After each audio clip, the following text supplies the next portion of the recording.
Dear Venerables, dear sisters, Dhamma friends, this is the time for our Dhamma talk. To start the Dhamma talk, you may everyone may consent 3 times with sadhu, sadhu, sadhu. Namo tasse bhagavato arahato samma sambuddhasse. Namo tasse bhagavato arahato samma sambuddhasse. Namo tasse bhagavato arahato samma sambuddhasse. Atti bhikkhave asava dassana pātabbāṃ atti bhikkhave asana samvara pātabbāti. Dear Venerables, sisters and Dhamma friends, we are in a retreat based upon this Jhana Grove retreat center, and as far as English talks are concerned, we have allocated alternative days, specifically this time to give a Dhamma talk, and for the whole series of talks we selected one particular common topic, namely the Sabbasava Sutta, that means the restrainment of all taints. And so far we have gone through 2 talks, and this is the 3rd one. And if I am to summarize briefly about the beginning or the background, where the Buddha, by his own initiative, invite the monks to listen to this discourse on the restrainment of all the taints. And when the monks were ready, the Buddha says a remarkable starting statement for monks: I will recommend this kind of restrainment of taints only for those who can see it, and only for those who can know it. For those who can't see and those who can't know, it is impossible. And then practically the Buddha asking, what does it mean by knowing and seeing? And he says this is the wise reflection and the unwise reflection. And then onward he take time in terms of these taints, in terms of these cankers and the influxes, inflows, how one should know the wise reflection and the unwise reflection. And there he says, whenever someone is reflecting upon something which is leading to this kind of taints, namely the Kamasava, related with this sensuous gratification, or Bhavasava, influxes towards the self-preservation, and Avijjasava, influxes towards the ignorance, and such thing one has to restrain, and otherwise the unarisen taints will arise, and already arisen taints will increase and multiply, so that you have to keep on applying. And basically he takes these 3 kinds of taints, Kamasava, Bhavasava, Avijjasava, against the 4 Noble Truths. Whenever someone is reflecting towards the 4 Noble Truths, generally it is called the wise reflection. Whenever someone is inclining towards this asava, or taints or cankers, with respect to these 3, it is known as unwise reflection. So, whenever someone seeing, hearing, smelling, tasting, touching and thinking, whenever the desire arises, that desire indicates the one of these 3 taints, either Kamasava, that means taints related to this sensuous gratification, or Bhavasava, taints with respect to this sense preservation, and respect to the ignorance that the person will be attached into the particular phenomena. And whenever someone is to reflect toward the truth of suffering, the detachment or relinquishment or disenchantment happens. So therefore, in the meditation, often untrained mind, undeveloped mind, and mindful mind is always go in search of this gratification of sensuous pleasure. So therefore, sitting in same posture and contemplating on the same object, and dwelling in a place which is no much of frequented with these sensuous impingements, appear to be very difficult, but that one has to understand at the outset. Whenever we are dealing with this asava or cankers or taints, we have to select a conducive macroclimate and the microclimate. Being there, trying to understand, trying to know the asava, one has to develop the wise reflection, one has to avoid the unwise reflection. So we took the example of when we are slowly inclining to one or single or primary object, the mind develops. If the meditation is going on properly, mind develops certain amount of boredom, mind develops certain amount of monotony and lack of interest. So these are, one has to reflect upon very wise way, whether it is happening due to a external tangible reason or due to the really on the meditation or as a symptom of development of meditation. Their wise reflection and unwise reflection is very important. So after long way with the trial and error, only one can really understand how to keep the balance, even though one feels monotonous or lack of interest and bored and sometimes sleepy, sometimes entertaining doubts, how to deal this kind of thing. One single and simple rule of thumb is, as far as you are face to face with the primary object, with this boredom, this monotony, one has to expect in the terms, in the sense, and reflect wisely. This is the way the taints are working. The kamasava, the gratification, the sensuous gratification, is not happy to be with only one single object, is always expecting varietal entertainments and dramatic things. So therefore it always tends to go object to object, posture to posture, place to place. So therefore being in one place, this is possible. And with that particular strategy, if someone understands the function of the taints, in it is the most subtlest form, either as a sensuous gratification or say ego preservation kind of thing. It is a very obvious thing. It is not very direct way to understand. There are a lot of perversions and a lot of disguised forms are available. That is why you have to associate meditators, have instructions and discussions and applying again and again. With that only the understanding of the real functions of these taints come into being. So this the Buddha put as the first and foremost in the restrainment towards these taints.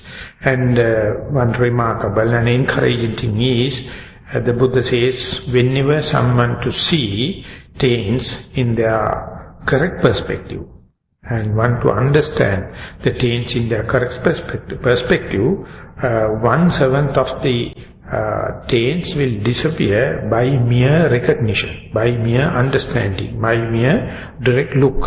This is what we call Attibhikkhave asava dassana pahata. Monks, there are some kind of taints which can be abandoned only by seeing.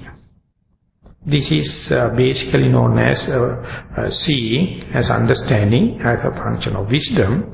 So therefore, one has to be wise. One has to at least appreciate the wisdom at the outset, and then only go against the grain and tackle and see understand the taints, and then and there by seeing and understanding he will be benefited. And then only the Buddha recommend the second kind of taints, that is to abandon by restrainment. This is usually known as moral training, the restrainment part.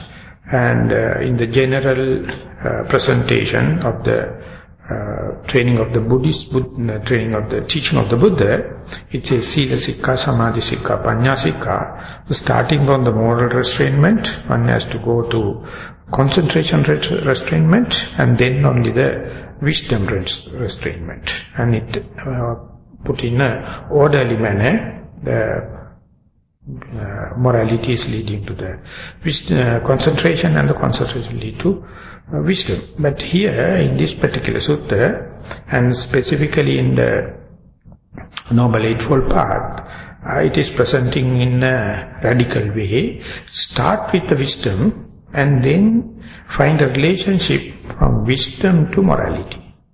And again in reciprocal way, that develop morality in return reinforce, straighten the wisdom, and likewise the momentum catch up. And therefore, not only the morality is leading to wisdom, yet another way, in this sutta you can see, the wisdom itself is have a reciprocal way to help promote the wisdom. And therefore, even a person without much of moral restrainment and moral regard or moral responsibility, there's a chance, if he is in a good way to understand the teaching of the Buddha and try to see with the amount of wisdom he is having, keeping the issue regarding the morality open. And then if he is to develop certain amount of at least theoretical knowledge and deductive knowledge, especially regarding these taints, he get a new chance, according to his understanding, to try and see towards the moral training. And once he is one step up with the moral training, again you can come back and straighten and reinforce the wisdom training, and this catch up. So therefore, at the beginning, if someone say one should have a certain amount of moral training, then only he become qualified to wisdom training, it gives kind of a religious outlook. But when you are studying the canon, the Buddha present in the both way. That is how the criminals like Angulimala and the other cases, the Buddha tackled and debated, they became very well restrained characters and role models. So therefore, better to keep it open. And anyway, today we are going to take, if one have certain amount of understanding, and if someone has seen a little bit of taints and its functions, with that understanding, how one can go to the second stage, where the abandonment of the the taints with restrainment going to happen. The first part, as far as the seeing and understanding of the taints are concerned, one must have a radical reflection and the mindfulness. These are the basic proximate tools one has to develop. With that kind of mindfulness and the radical reflection, if someone has to observe or someone has to face the phenomena as and when it is arising, they are with that understanding, with that skillfulness, one can see he or she is better off regarding this moral training. One of the example is that we'll say the yogi, the practitioner, is going to develop mindfulness and this wise reflection in a sitting meditation where the microclimate and the macroclimate is quite controlled and conducive, where the being, the particular person's being, is rather confined to not seeing, least amount of hearing, and not entertaining smelling and tasting or talking, and primary object is almost confined to a involuntary action of breathing. It is naturally happening. And the mind though is rather focused. Mind though is adverted to this function of breathing, either as in-breath and out-breath or as rising and falling of the abdomen. Supposing that a particular person becomes skillful to keep the breath, for an example, to face with, and he or she will understand at least the gross in-breath rubbing sensation, heat, cold, stiffness, tension, whenever the breath is gross, in-breath is gross. And then again bound to see the gross part of the out-breath. This is a good start.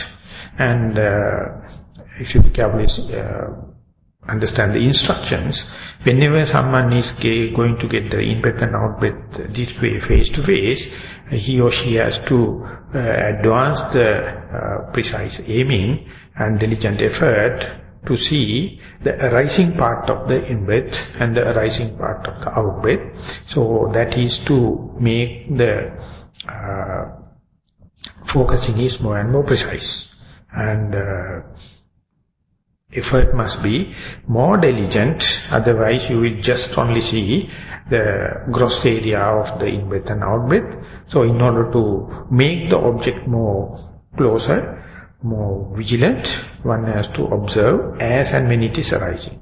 So when that happens, the familiarity with the object increases, the number of natural characteristics you are studying, you are observing, you are absorbing from the object slowly increasing, proportionate to the amount, the energy you are exerting.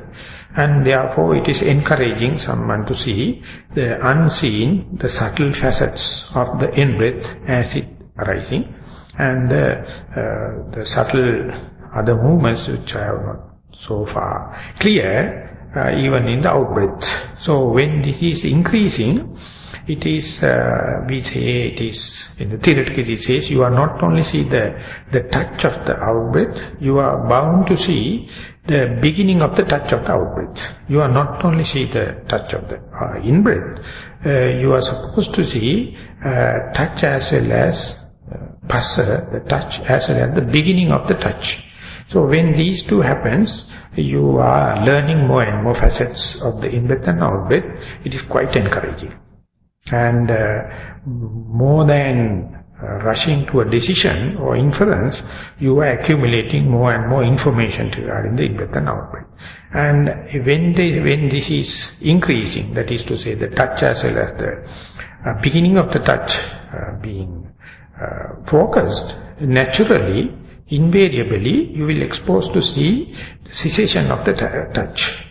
This is happening, this order. First you see the touch, and your wise reflection means, the development of mindfulness means to divert your precise, you have to aim precisely to see the beginning of the touch. And then naturally it is bound to see the cessation of the touch. That is what it's called. You slowly going to see the touch from the beginning to the middle to the end. So this is the first and foremost time in the gross way you see the phenomena in its totality. And in-breath as one phenomena, out-breath as one phenomena. But when this is happening, you may come to know, whenever you see the touch of the in-breath and out-breath, discretely you can see the discriminative characteristic of the in-breath and out-breath. When and where you are to see the beginning to the middle and the end of the in-breath and out-breath, naturally, the common characters, the characters which is common to the in-breath and out-breath become more prominent than the individual characteristic. This is what we call the sensational transference.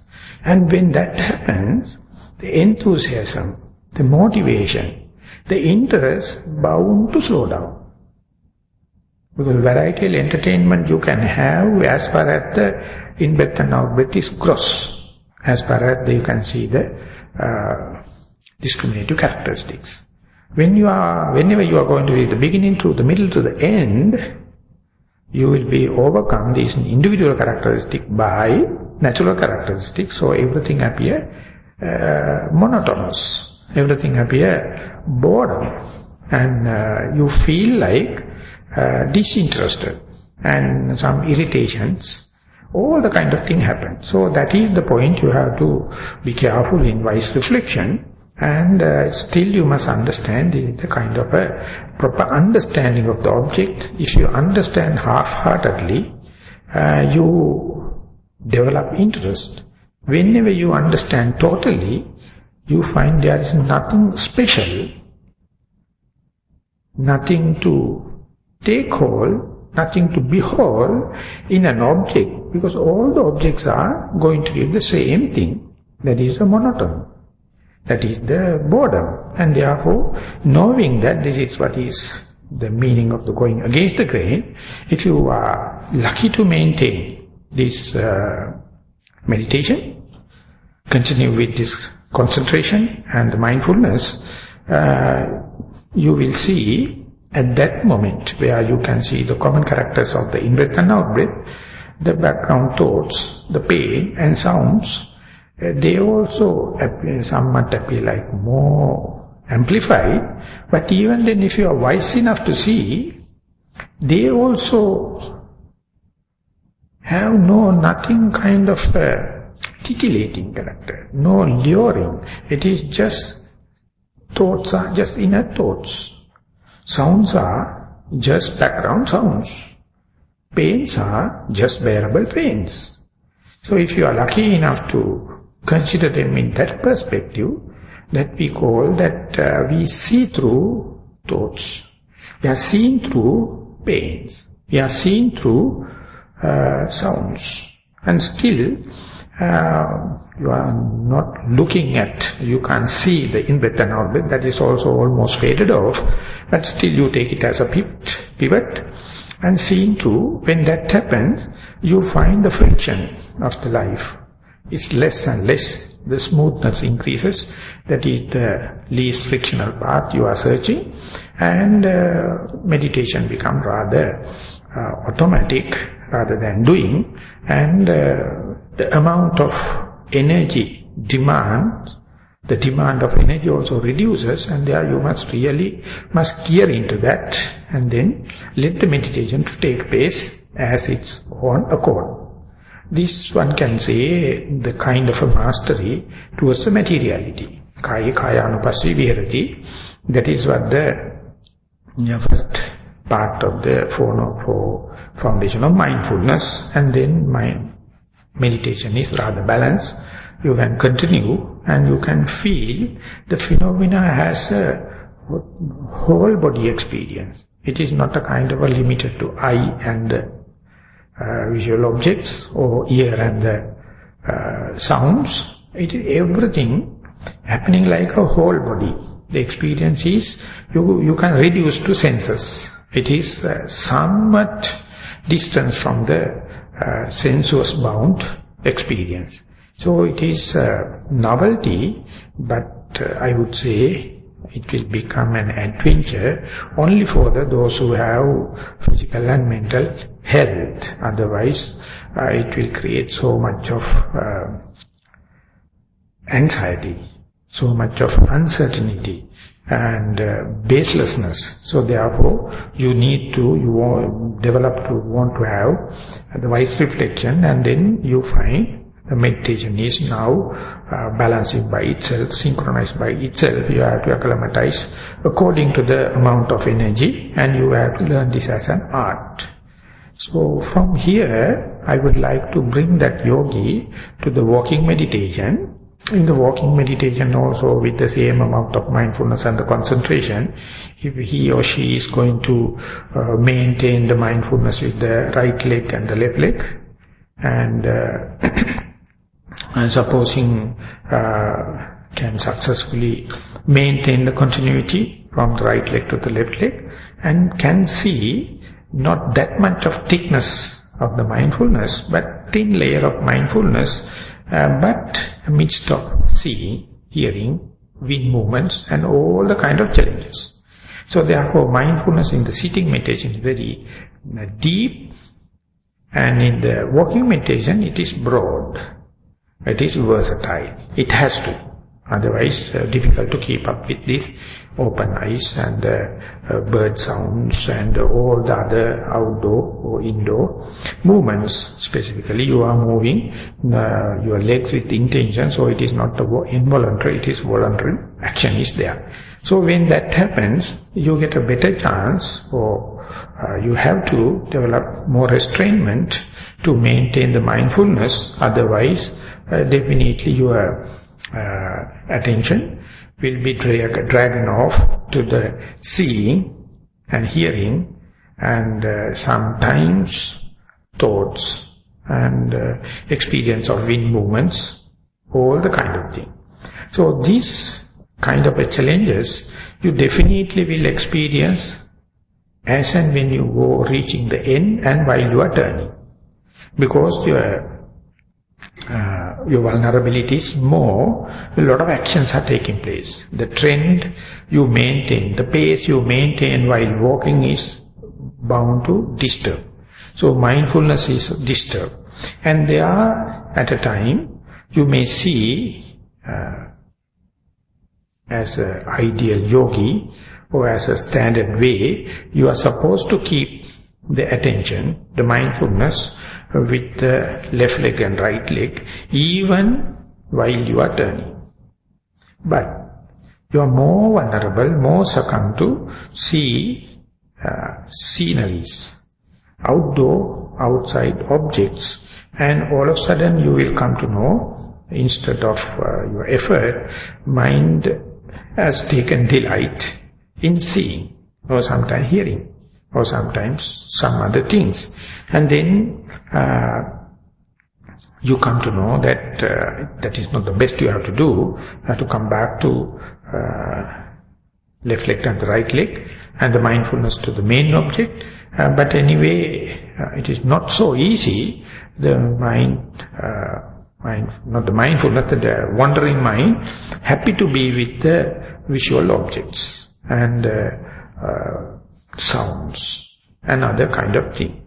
So therefore, if you are unwisely reflecting, you may see, you may feel sitting meditation is more gainful and walking meditation is quite disturbing, and this place is no good, this happening to turning around is no good. If at all I am to do walking meditation, I have to do only the middle part, because my mindfulness is distracted.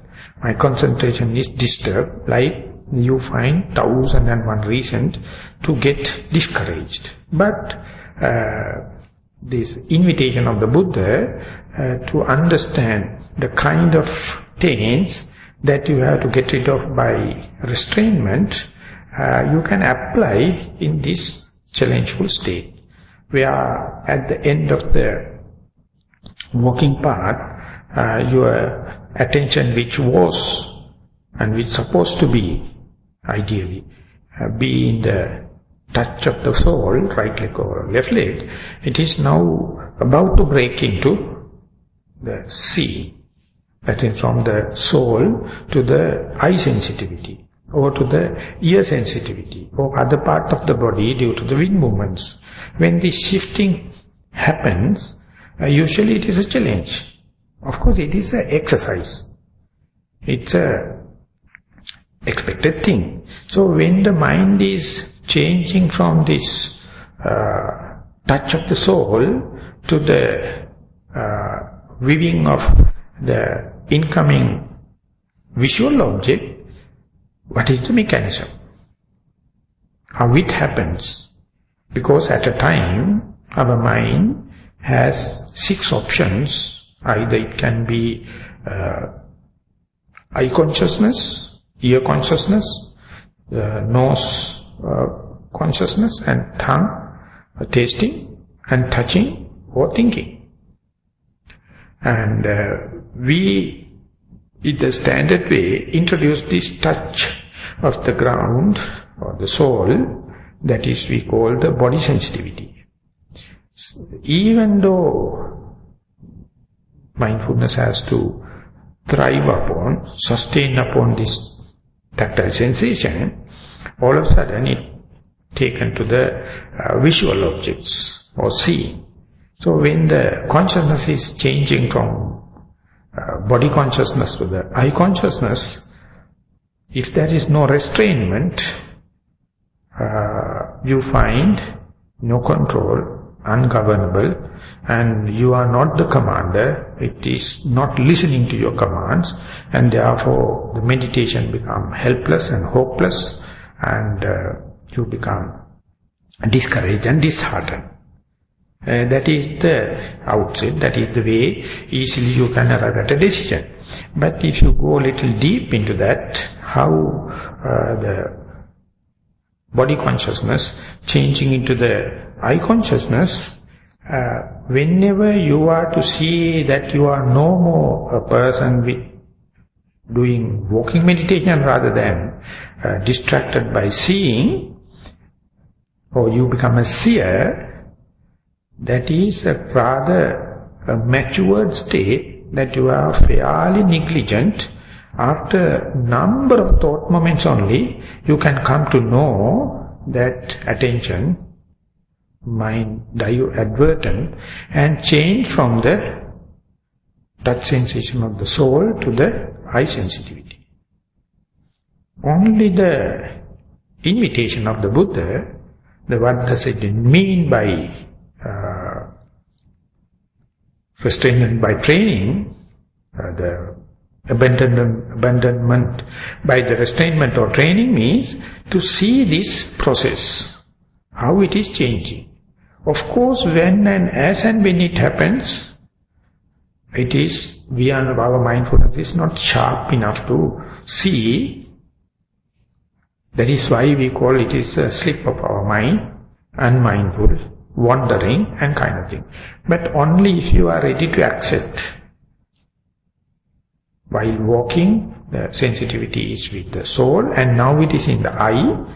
And before you come to know that you become a seer, there should have number of thought moments in darkness, in unconscious, unperceived. And then only all of a sudden you come to know that you are in, you become a seer, the consciousness is in the eye. And when that happens, definitely it is called negligent. It is to delay. But anyway, nothing to worry. Next time when it happens, you must, without much of getting distracted or excited, try to see what is happening. So when that happens, you may see the tactile sensation of the soul and the ground, when compared with the eye sensitive with the visual object is more attractive. And tactile sensation is rather boredom. It is rather monotonous. It's exactly the same. So therefore, there's an internal urge, internal instinct, internal luring, always to go for varietal entertainment. Go for something new. Go for something adventurous.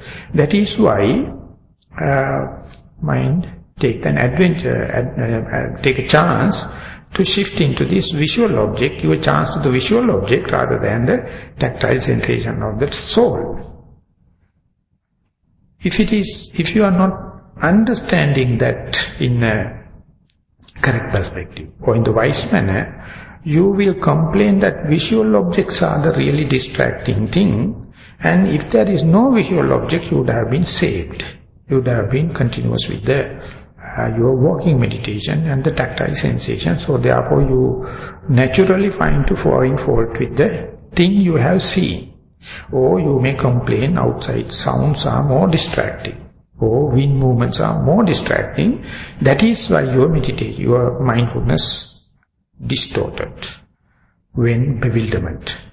But the taints, the influx, the canker, the infiltration, infestation is our mind has kind of an instinct to have varietal entertainment.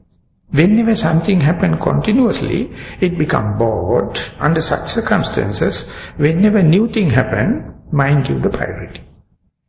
This is embedded thing. This is given thing, inherent thing. It's an instinct in each of us. So, asava or these taints are there whenever the mindfulness become weaker. It is jumping from monotonous thing to new thing, adventurous thing, colorful thing, eventful thing, dramatic thing. So even with that context, there are some visual objects, sounds, wind movements, but the selection of the mind is completely ad hoc, completely electric, completely impromptu. So it go by its strength, the conspicuous nature. So often it selects the eye, or sometimes the ear, or sometimes the other part. Whatever may be, what the Buddha invites us is, it is not a mistake of the visual object or the sound or the wind. It is your vulnerability of the mind that it has the influx. It is always happy to go for varietal entertainment. If there is no such an influx, no taint, it will have well continued with the touch of the feet. So therefore, this is a very good chance to see, it's a better chance or better challenge or better exercise to look into your own taints, which is always waiting to give a gratification for the sensuous pleasure or self-preservation. So it finds that touching sensation on the feet is more boring, more monotonous. Instead, observing of the visual object is more varietal entertainment.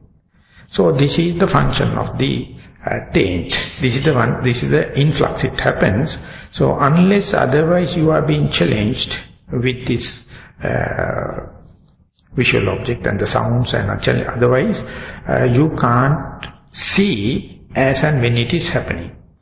So whenever even inside the meditation hall, while you are meditating and we are catching up with the mindfulness and the concentration, if all of a sudden a sound happens, our mindfulness take the mean advantage and readily take these sounds and come back and say, I am very obedient and disciplined, but this bloody sound is the one breaking me. And always find reason to attribute the mistake to the sound. When in the walking meditation, easily you may say, these visual objects are the culprit, and that is why I can't continue my mindfulness. But it failed to understand, inherent instinct is there. That instinct to be sprout, to be ignite, there should have an internal object and the external object. Or it kills sensuality, objective and subjective way. So unwise reflection is always you attribute the mistakes to the objective impingement rather than your subjective instinct. Whenever you have a good mindfulness and the concentration, you can see if there is no subjective instinct, the objective sensuality can't come and impinge. This is your responsibility. That is what you have to restrain. So therefore, breaking of your mindfulness and going to seeing, going to hearing, going to touch, any other places, always happening. Whenever it happens, if you are to catch, if you are to trace this taint, the influx, the canker, you have to understand you have an instinct always to gratify your sensuous gratification and the pleasure and self-preservation. You make mean advantage of the external stimuli and take the mean advantage and taste it and come back and give an explanation. Due to this external stimuli only, I got distracted. If there is no such external thing, I would have maintained the mindfulness and the concentration line. But you have to understand two things available, the subjective part and the objective part. So whenever you skillful, apply the mindfulness in the skillful way, radical way, one day you will understand if the subjective part is under control, the impact of the objective part is less. This is what it is called going against the grain. That is what you have to develop, and more you to restrain yourself and understand your subjective instinct. You are more and more buffered, you are more and more secured, and you will be independent or liberated from the external stimuli. Whatever be the external stimuli, your attention will immediately go to see your subjective instinct or subjective luring capacity, outgoing capacity and welcoming capacity. That is the what the external object is coming and impinging. So when these two going to compare it, in the conventional world, 99.9999 attribute all the time to the external distractions. But the yogi has to take this radical view and trace it back, nip it at the bud level, see the subjective instinct, subjective influx, the subjective taint, the canker. It is always there. Whenever the opportunity happens, it without any agenda is jump into the impingement, and ultimately whenever you are going to rationalize, you find fault with the outdoor or external thing, outwardly. Never you come back to the subjective part. There are a number of stories that is somewhat helpful to understand how an efficient person, even amidst of all the kind of distracting thing, varietal entertainment, still can maintain the integrity, maintain the continuity of the mindfulness, and not only that, radically make use this opportunity, improvised, impromptu, and cut through into restrainment or abandonment of the asana. There's one story, it's very famous in Sri Lankan history and the Sri Lankan commentary. There had been a monk meditating in the forest near the Anuradhapura, and it happened him to go to Anuradhapura by the time of dawn. So early morning he set from the forest, keeping the bowl and the robes, and he is coming out from the forest, from the main tali, Sagiri Power.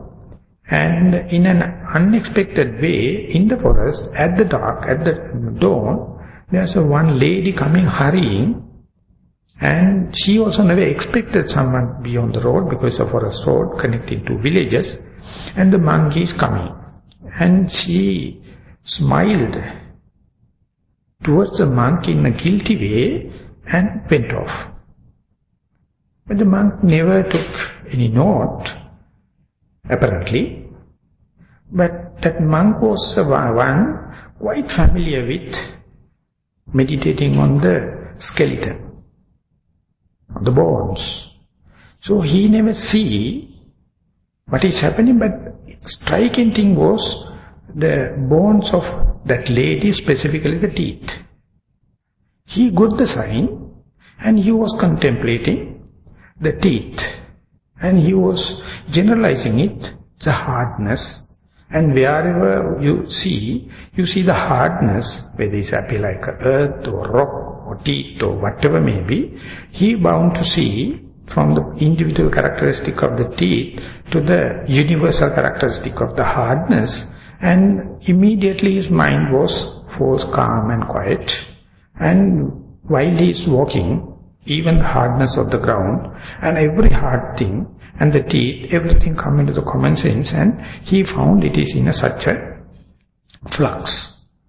And it was enough, it seems, he who is to develop the access concentration on this Patavi Dhatu, the earth element. While it is happening, few minutes went, and yet another person is running behind, and apparently he is chasing behind that woman. And he came and paused and asked the monk, Bhante, have you seen a woman running, going? But he opened his eyes, he directed the person, I don't know whether it is a man or woman, I see some teeth are going. And by the time it appears, he is an already arhat. What happened was, early morning, last night, the husband and wife quarreled each other and they completely disheartened.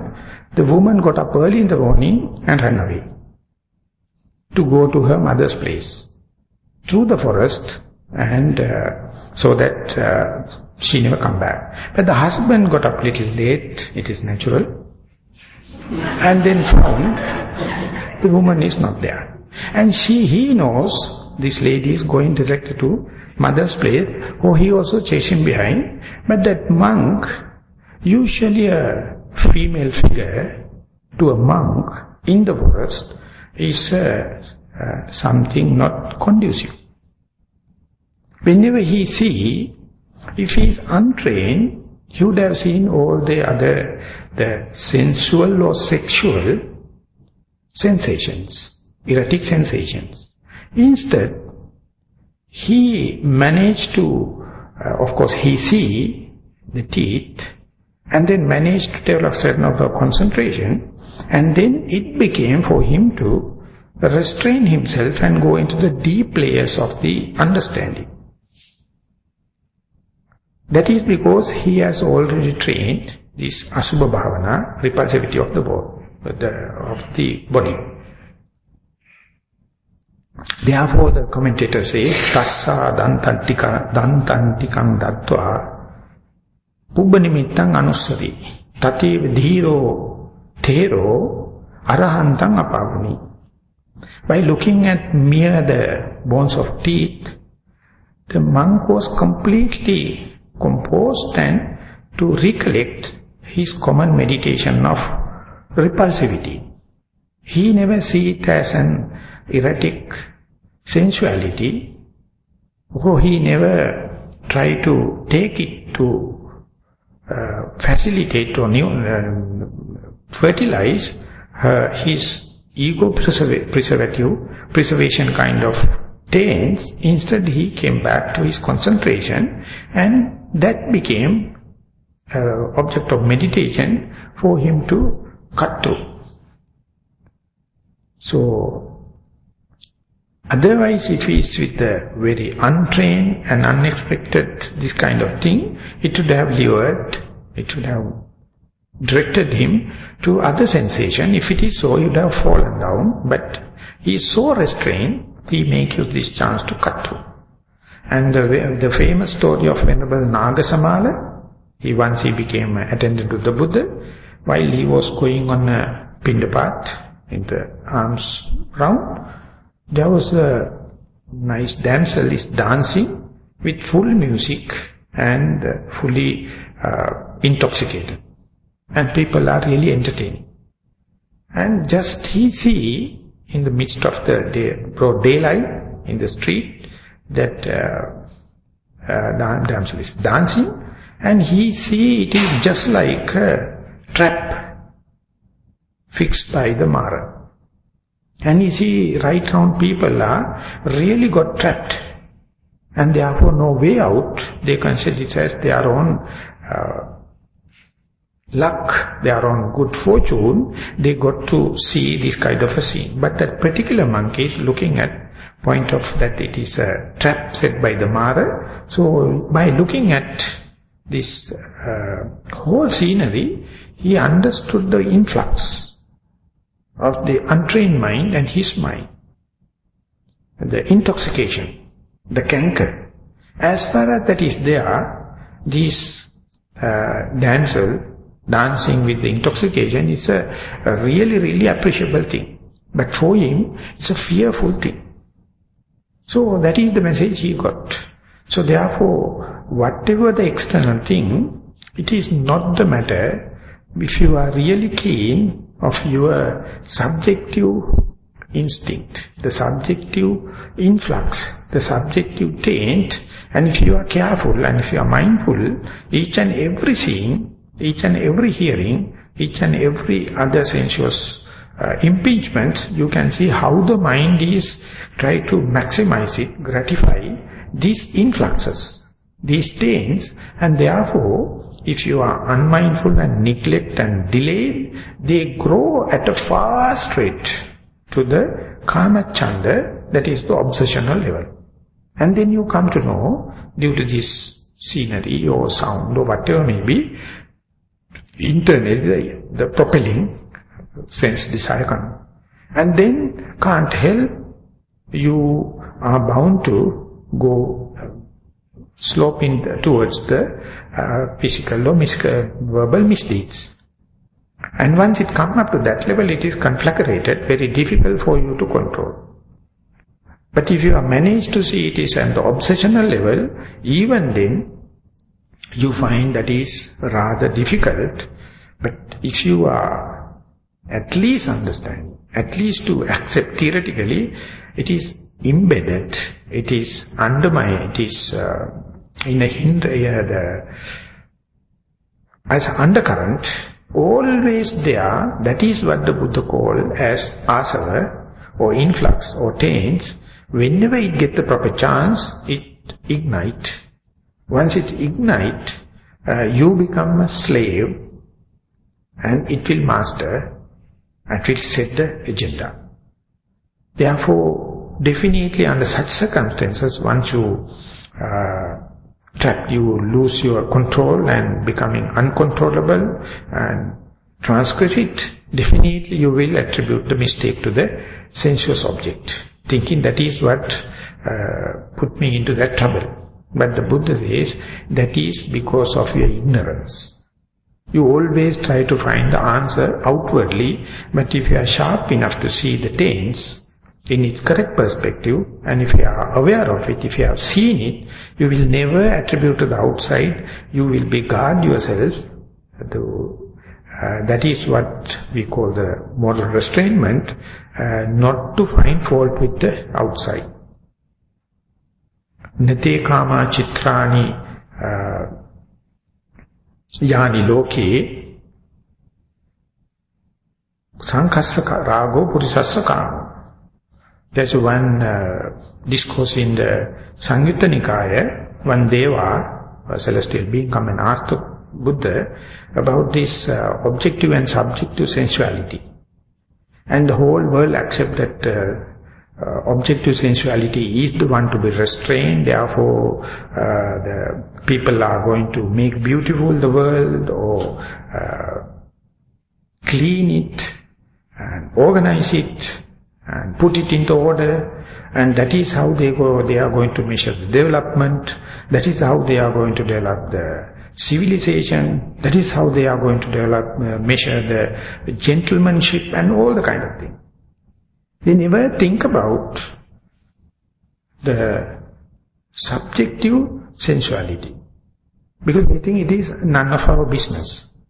Therefore we try to level the earth, polish it, clean it, put it in order, and all the kind of thing, and then we think, and we are going to have a luxurious kind of a senses, but everything dependent on the internal, that subjective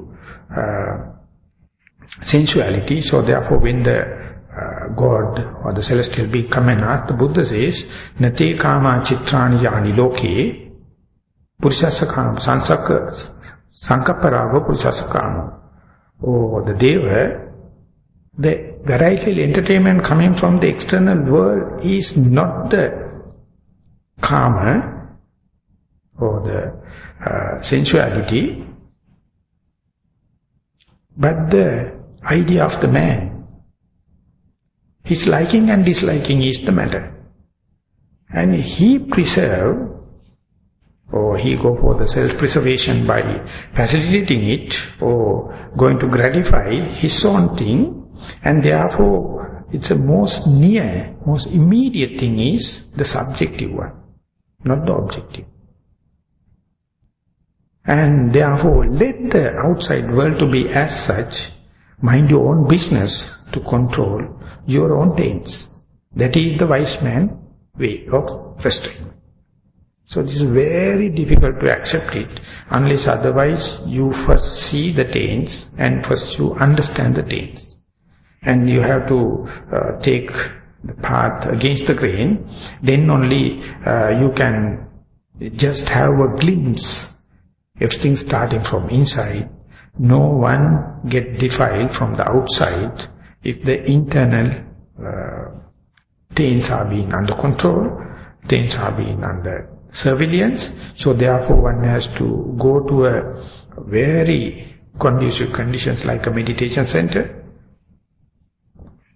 free from the sensuous kind of visual objects, sounds, smells, tastes, and tactile sensations, luxuries, and then control and develop your wise reflection and the mindfulness so that the concentration is possible. With that concentration, living only inside the meditation hall won't give much of an exercise, much of adventurous than in the walking meditation. And in the walking meditation, you are definitely exposed to other challenges. When and where it happens, if you are looking at the problem from both the sides, your asavas or taints and the influxes, as well as the external stimuli. So these two indicates the external objects and your sensitivity of your sense, the eye, ear, nose, and kind of thing.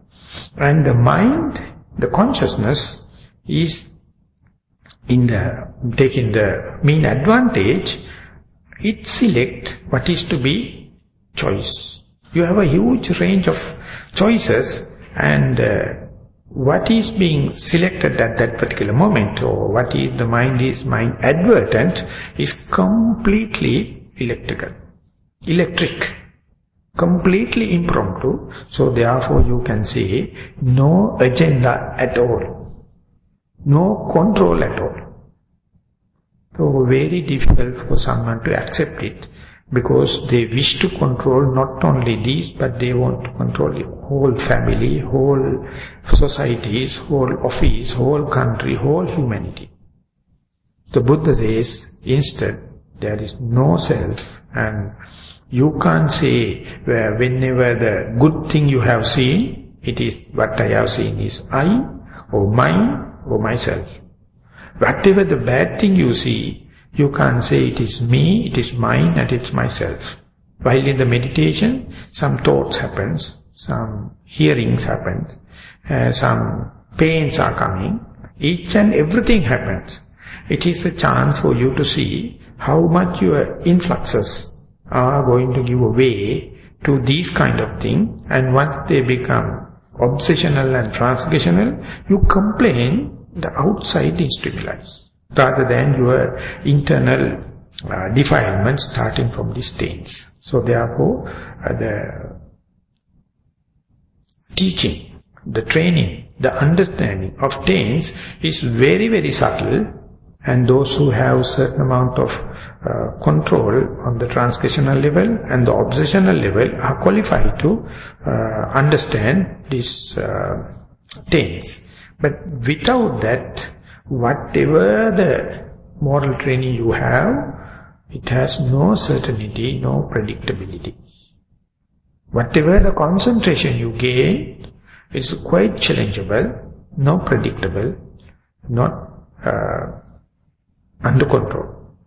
So with these, therefore one has to go against the grain, develop radical attention, and then always be aware of one's own this influxes or taints or subjective part. And even when this is analyzed by the Sigmund Freud, he managed to see, he usually used as the sexual gratification, but in the Buddhist terminology called sensual gratification. But even when he analyzed the sexual gratification, he mentioned the erotic instinct and the object. Sexual object and the erotic instinct. So out of these two, he went further and told the erotic instinct is more preliminary, more priority, more primordial than the external object. In that sense, there's a parallelism between these two trainings, but he never found a complete eradication or way out to this erotic instinct. He says only a certain amount of controlling. But the Buddha, he says, definitely when you see the visual, the eye sensitivity and the visual object, many people attribute to the visual object, but that is not the case. But you have to go to the eye sensitivity and the eye consciousness, and whenever they come into contact, the taints and the influxes are working in its full, willful way. Unless otherwise you are very sharp and very attentive, very diligent, as and when the desire arises to trace them, and not to get delayed and negligent, trace them internally, day by day, by each mistake, you are coming to the base. So in the training, in the abandonment of trains by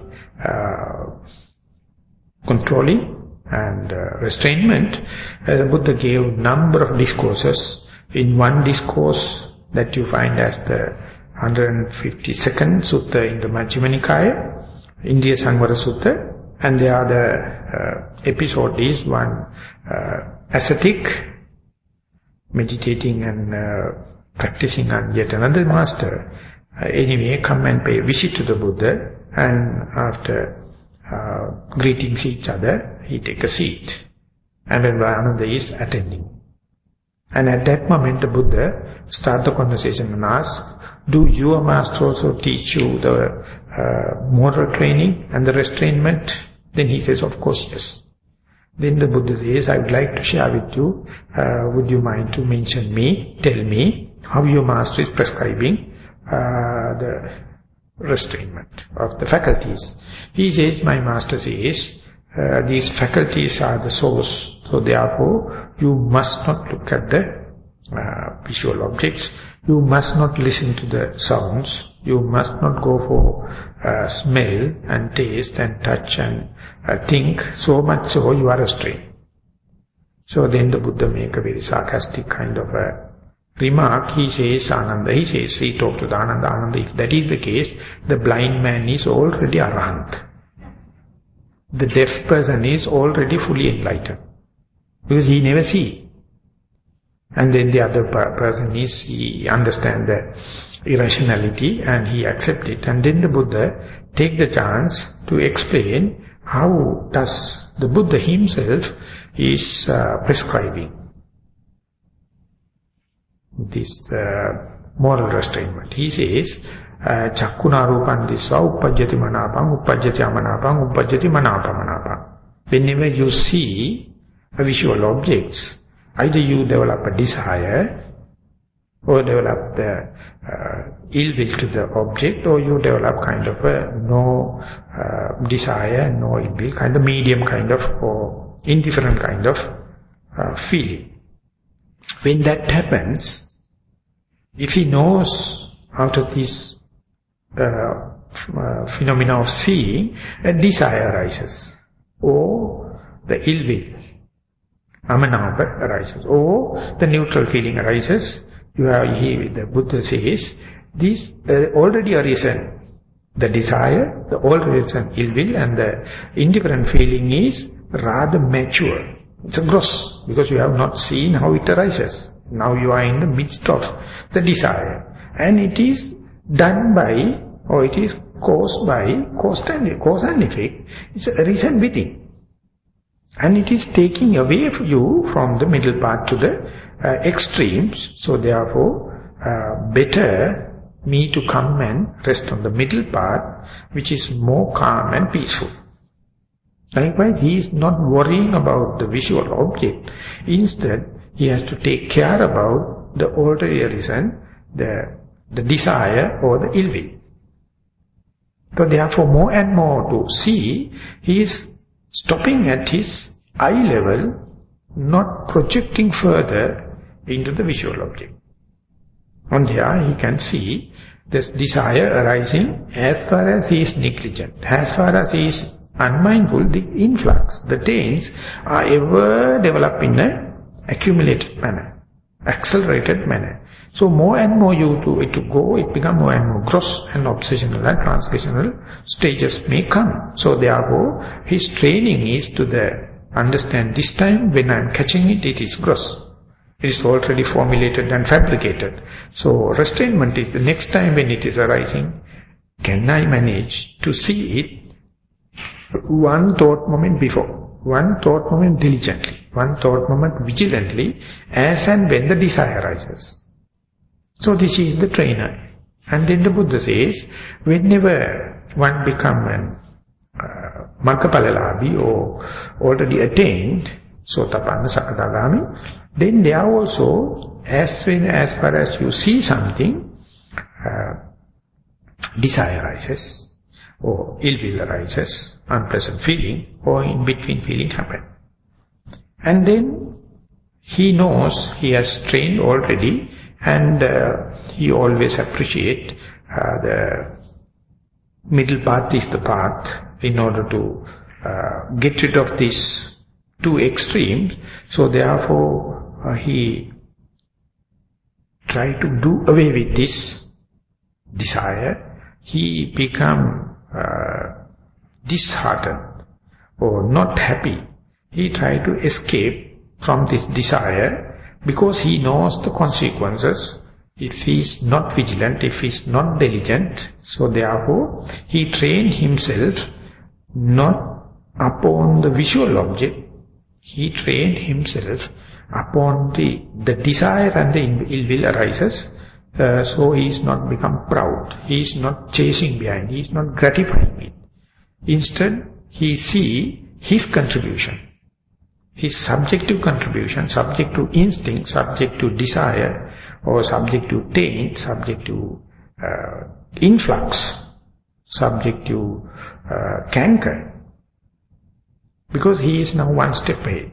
But whenever he become an arahant, the Buddha says, he still at the outset, he will have the desirable feeling or ill will or medium, and knowing that particular visual object give me the desire, he is so wise, skillful, and he can see through, he can see the repulsivity of that desirable object also. And if we are supposed to see a repulsive object and try to get ill will, whenever he comes to know the influx or his internal subjective sensitivity, out of this repulsive thing he can develop the desirable part also. And even if the object is no liking and no disliking, he can develop either. It has either desirable or undesirable because he has the mastery about his consciousness. So therefore, he is not controlled by a remote control. He is completely independent of the object. Whatever they see, he can put into either desirable or undesirable or in between. Therefore, he is completely independent, he is completely liberated, emancipated. That is because he knows that the leading influxes or carried away luring nature is not depending on the external object, it is your own subjectivity. He has trained so much so therefore he gets completely independent of the object. So this is how the wisdom leads to the restraint. If someone do not know, do not have this wisdom, understanding, he also may be restraining, but that restrainment never leads to that kind of a going against the grain kind of training. It is good rather than nothing, but it is not really tackling this taint. So therefore, first understanding the wisdom and then the restrainment is going to give a cumulative effect or accumulating in the experience for you to take the situation under control. And with that only, the Buddha says, after this abandoning of the desire, the taint by the restrainment, one can go for abandonment of the taints by using. When you are eating, you know you are eating for this purpose. Without the food, the difficulty due to hunger and the thirst happens. So therefore, your mind is hesitated.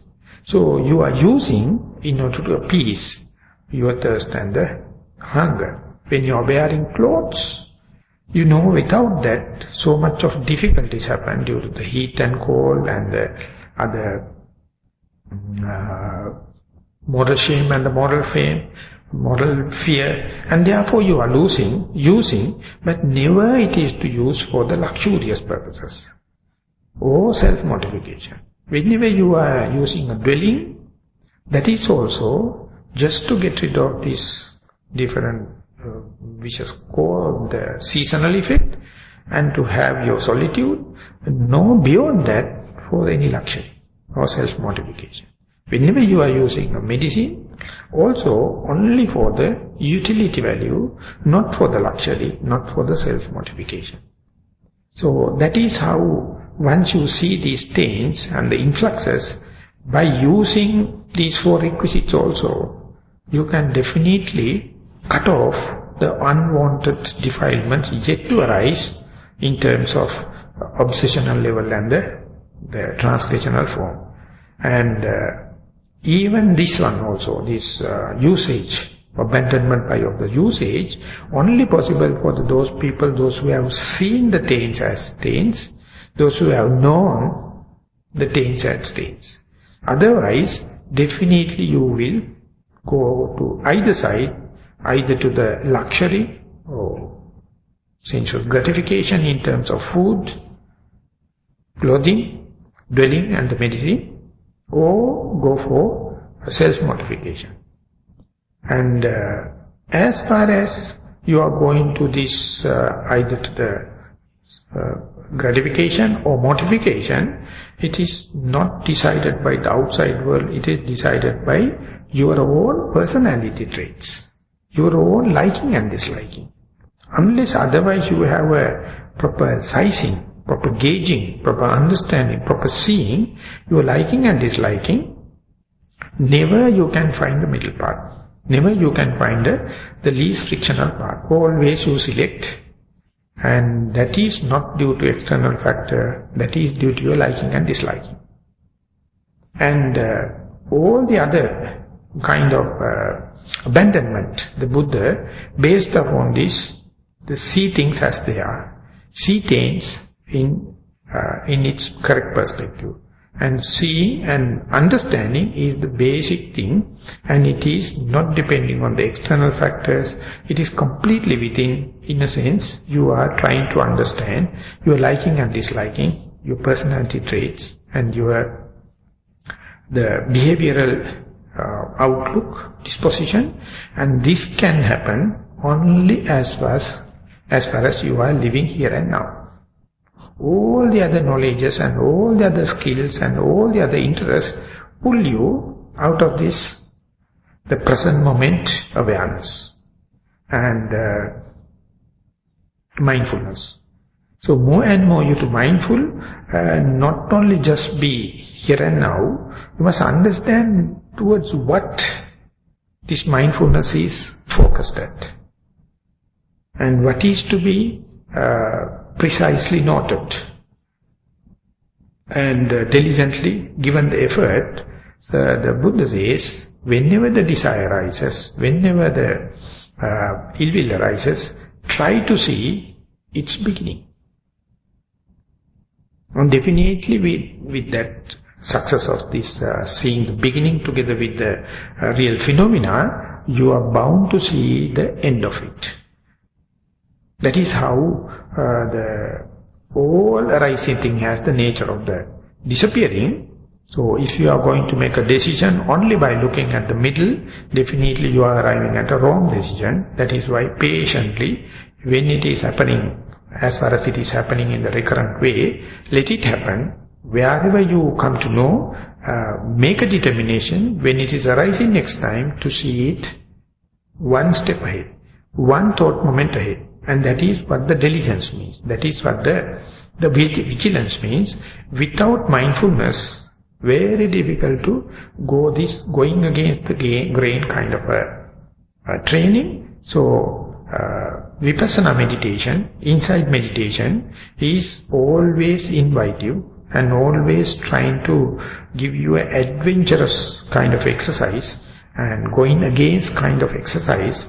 And whenever it is working, you feel quite electric, you feel quite encouraged, and you will feel like battery charged in a running car. When the car is running, it's always charging the battery. Like whenever the Vipassana is happening, you find the sap of the Dhamma, the juice of the Dhamma. You suck it, and it is giving such an encouragement to understand this living nature of Dhamma, and then only you can understand the Buddha, how he is and who he is and what he is.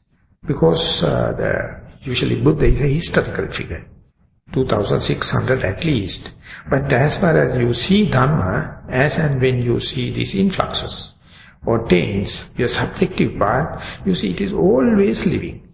There's no reason you to say nowadays it is impossible, or you have to wait for the next Buddha to happen, or you have to have this and that qualification. Of course, there may be some incidents, why not try?